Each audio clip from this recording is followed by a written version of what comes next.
आज 10वीं के हिंदी में हम देखते हैं वीर नारायण सिंह, शहीद वीर नारायण सिंह पाठ है और उसके लेखक है डॉक्टर सुनीत मिश्र। उसके द्वारा लिखित सोना खान के जमींदार की पूरी कहानी यहाँ में हमको बताया है कि कितने वीर थे सोना खान। अपने जमींदारी को निभाते हुए वो लोगों की कैसे रक्षा करते थे, लोगों की कैसे सेवा करते थे, उनके घर घर जाकर उनकी परेशानी को पूछते थे और जो भी समस्या आती थी उसको निपटाने की भरपूर प्रयास करते थे। और कितनी वीरता के साथ वो अंग्रेजों के साथ मुकाबला करने के दृढ़ निश्चय कैसे वो तैयार करे और अपने लड़ाई का शंखनाद किए, कैसे 500 बंदूकधारियों को एकत्र किए और अपने सोना खान आने वाले जितने भी वहां पर आने का रास्ता है वहां पर नाकाबंदी कर दिए। उसके बाद देखते हैं रायपुर के डिप्टी कमिश्नर इलियट को नारायण सिंह के जेल से भगा निकलने और सोना खान पहुंचने का समाचार जब से मिला था उसकी नींद हराम हो गई थी। रायपुर के जो डिप्टी कमिश्नर थे इलियट, जो उसके दुश्मनी निभा रहे थे, उनको जब से वहां से जेल से वो भाग गए ऐसा जानकारी उसको मिला था, वो बौखला गए थे, क्रोध में थे कि कैसे वो भाग गया, मैंने कैसे उसको पकड़ा था, मतलब मेरी बातों को कैसे वो चुनौती दे दिए हैं, वहां से निकल गए। तो बहुत तिलमिलाए हुए थे, क्रोध में थे, उसकी नींद हराम हो गई थी। रायपुर में अंग्रेजों की फौज थी परंतु इलियट को उस पर पूर्ण विश्वास नहीं था क्योंकि उन्हीं फौज के भीतर से वो भाग निकले थे। तो उन फौजों पर उनको बिल्कुल भी विश्वास नहीं था क्योंकि उनके होते हुए ही वहां से वो सोना खान के जो जमींदार हैं वो भाग के निकले थे, तो उन पर वो विश्वास नहीं किए। यह रायपुर स्थित फौज के प्रति अविश्वास का ही परिणाम था कि नारायण सिंह के विरुद्ध कार्यवाही करने में, इसीलिए इलियट को पूरे 20 दिन लग गए। उनको लगा कि रायपुर में तो है फौज परंतु मैं उस पर विश्वास नहीं करता क्योंकि उन्हीं के रहते हुए उनको वह भाग गए वहां से। तो वो कहां से, उनको 20 दिन उनको एक इकट्ठा करने में लग गया। कहां से, फौज दूसरी जगह से लाने में। जनहित में वीर नारायण सिंह का संघर्ष अंग्रेजों के प्रारंभ हुआ और वहीं से प्रारंभ हुआ अंग्रेजों का से विरुद्ध जनहित में लड़ाई। छत्तीसगढ़ में 1857 की क्रांति का नेतृत्व उन्होंने किया। अंग्रेजों ने इसे विद्रोह माना था। जिले में अव्यवस्थित प्रशासन के कारण विद्रोह के लिए उपयुक्त अवसर था।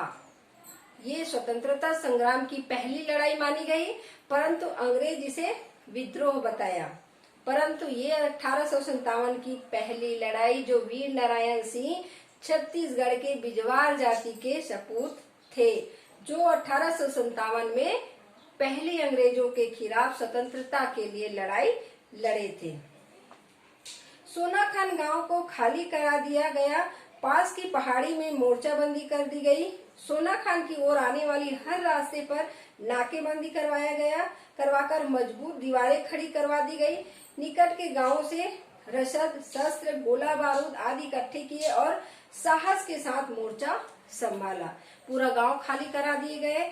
सब एक पहाड़ी क्षेत्र में जाकर वहां बस गए और वहां से जरूरी सामान वो लेके गए थे। और जितने भी सोना खान में आने वाली जो रास्ते हैं उस पर बड़े बड़े कड़ी दीवारें खड़ी कर दी ताकि कोई आ न सके, अंदर कोई घुस न सके।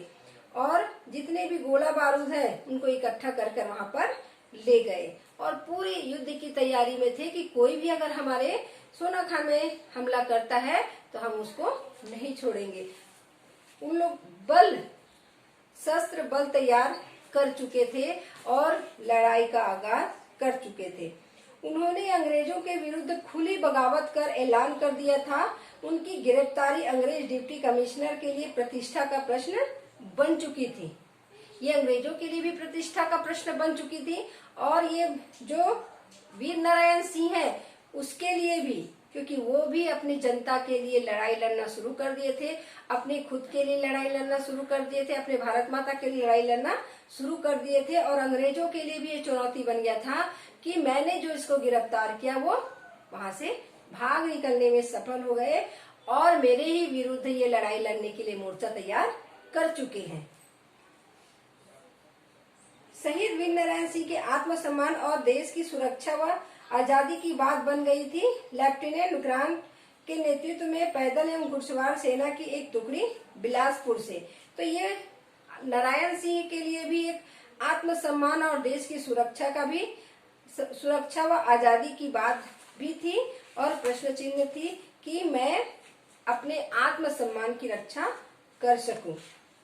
लेफ्टिनेंट ग्रांट एवं नेतृत्व में पैदल एवं घुड़सवार सेना की एक टुकड़ी जो है बिलासपुर से रवाना हुई, जो रायपुर जिले के उत्तरी क्षेत्र तथा नर्मदा क्षेत्र के रामगढ़ एवं सुहागपुर क्षेत्र में क्रांतिकारियों की गतिविधियों को रोकने हेतु भेजी गई।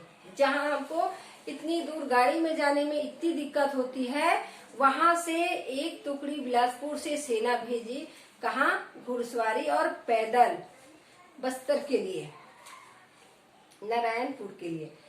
वीर नारायण सिंह के नेतृत्व में सोनाखान गांव के आसपास के सभी किसान संगठित हो गए तथा उन्होंने शपथ ली कि वे उनके नेतृत्व में अपने प्राणों की बलि देने के लिए तैयार हैं।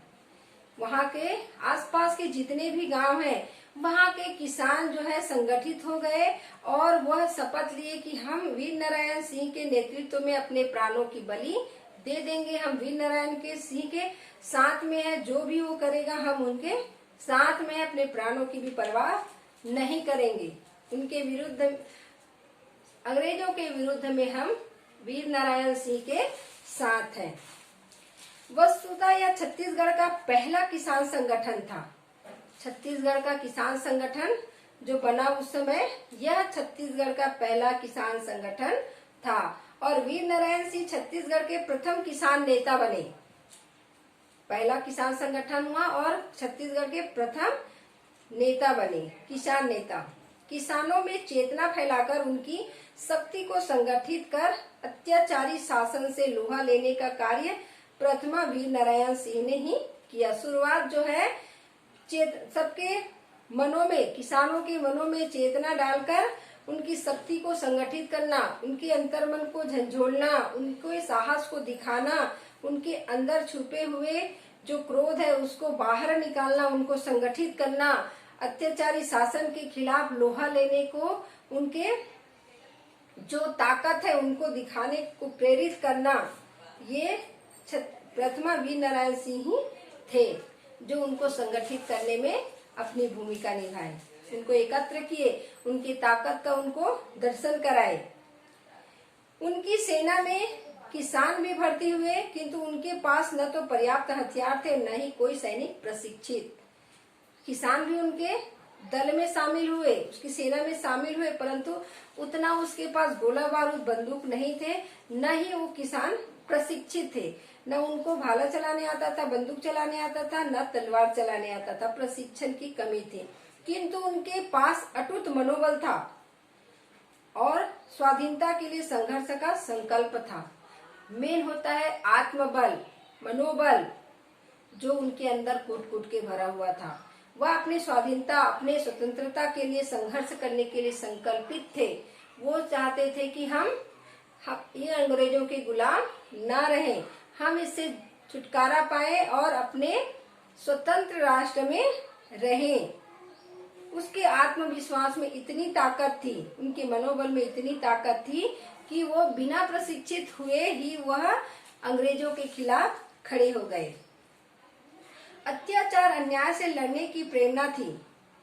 अटूट मनोबल से बड़ा कोई हथियार नहीं होता। वह अत्याचार अन्याय के लड़ने के लिए वो अटूट, जो उनका मनोबल था वो अटूट था। वह हथियार सबसे बड़ा हथियार होता है जो मनोबल हो, मन का बल। जो मन से मर गया वो शरीर से मरने की ज्यादा दूर नहीं लगता। मन से बड़ा कोई ताकत नहीं होता। मन से अगर वो ताकतवर है, मन में सोच लिया, जो भी सोच लिया, जो भी ठान लिया वो करके दिखाया, जो कि मन का ताकत बहुत बड़ा होता है। मन से जो सोच लिया वही होता है, क्योंकि अगर हम मन में सोचते हैं कि हम बीमार हैं तो वो बीमार ही रहेगा, क्योंकि मन उसका चंगा है ही नहीं है। तो मन को पहले स्फूर्ति रखो, मन में हिम्मत रखो, तो आप बड़े से बड़े बीमारी, बड़े से बड़े समस्या से लड़ सकते हो। तो मन का हथियार बहुत बड़ा होता है। देखते ही देखते सोनाखान गांव एक फौजी छावनी में बदल गया।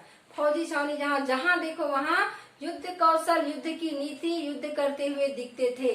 जहां देखो वहां सैनिक अपना कार्य कर रहे थे। जंगल के बीच बसे इस आदिवासी गांव में तीर कमानों एवं बंदूकों की झनकार सुनाई पड़ने लगी।